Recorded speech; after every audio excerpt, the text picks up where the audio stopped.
how rare is this disease? Do you in number terms? Do you think? Okay, so leukodystrophy, I don't know the answer to that. Okay. Because that was her first diagnosis, and after 4 months of this, we got a different diagnosis, and so our life changed. Is that deflating when you think it's one thing, and then it's like, no, hang on, sorry, it might be this other?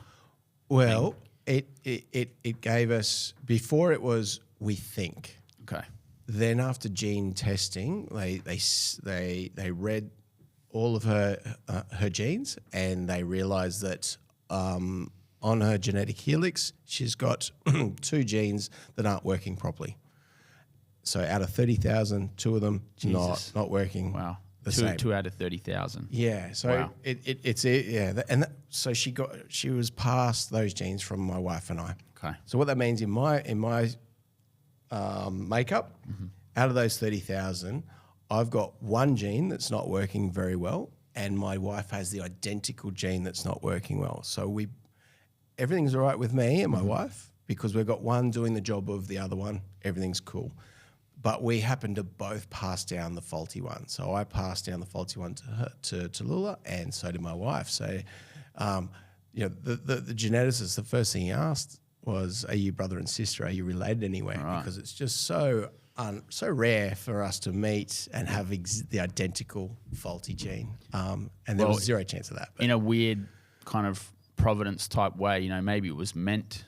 You guys were meant for each other because you had this. You were so sort of similar at a genetic level. Like it was. Maybe that's a way to sort of look at it. I don't know if that provides any. Yeah.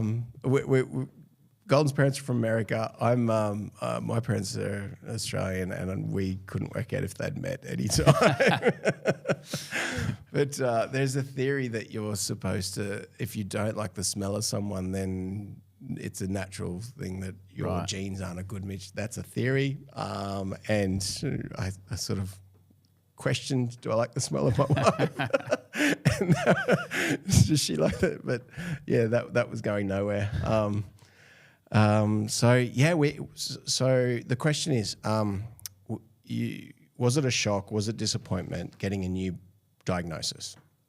And in reality, it wasn't. It was relief because it was certainty. Information is power, and for us to have full certainty of what disease it is, that meant we can pursue not only what disease it is, but what the cause is. Okay. And it's a genetic condition. That's the cause. Right. It's not something that's not working. It's not something she's eating. It's not something she's allergic to. It's not. It's a gene that's not doing the job it's supposed to do. Mm-hmm. And so that's great. We were so relieved. Not only did we have certainty on what her condition is, but we also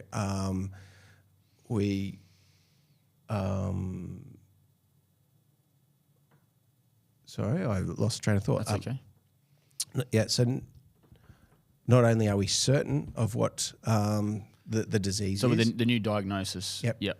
Is providing you sort of a bit more of a direction that you can sort of go down with research and therapies and that type of thing. Yeah, we can do all the research possible. Yep. This is where your question is how many people. We found out that there was 22 people in the world with that disease.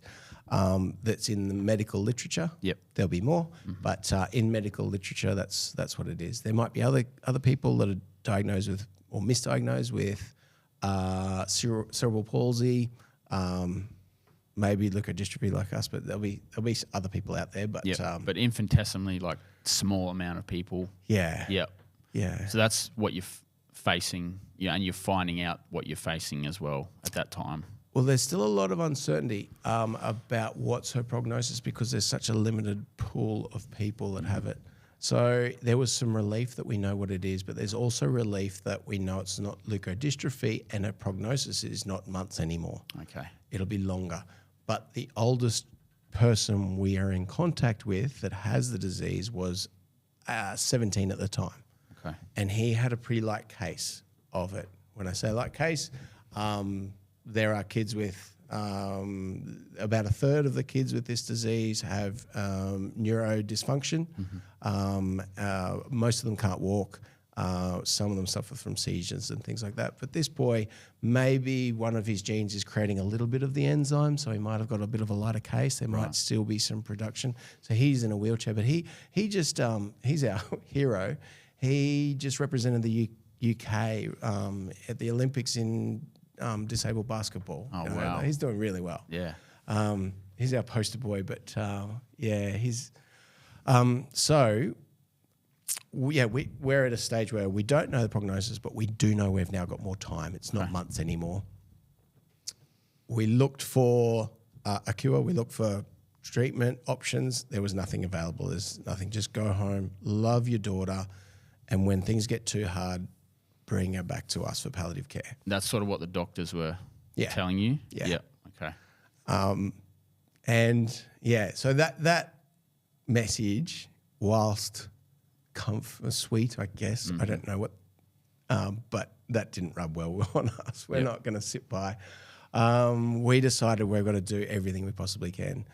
For the last 3-4 months, we thought we had very limited time with her, and all we wished day after day was another chance, a chance of making her life better, a chance at giving her a proper a life that she deserved. Yep. And now this was it. This was our second chance. Okay. It's on our lap now. We've got a name. We know the cause of it. It's a gene. What are we going to do about it? There's 22 kids in the world with it. There's no one taking the lead to try and find something. Sure. It's got to be us. No one else. We can't wait for anyone. And so, we got our second chance, and that's where we celebrated. And then the next question is how? How do you go anywhere? Where do you start?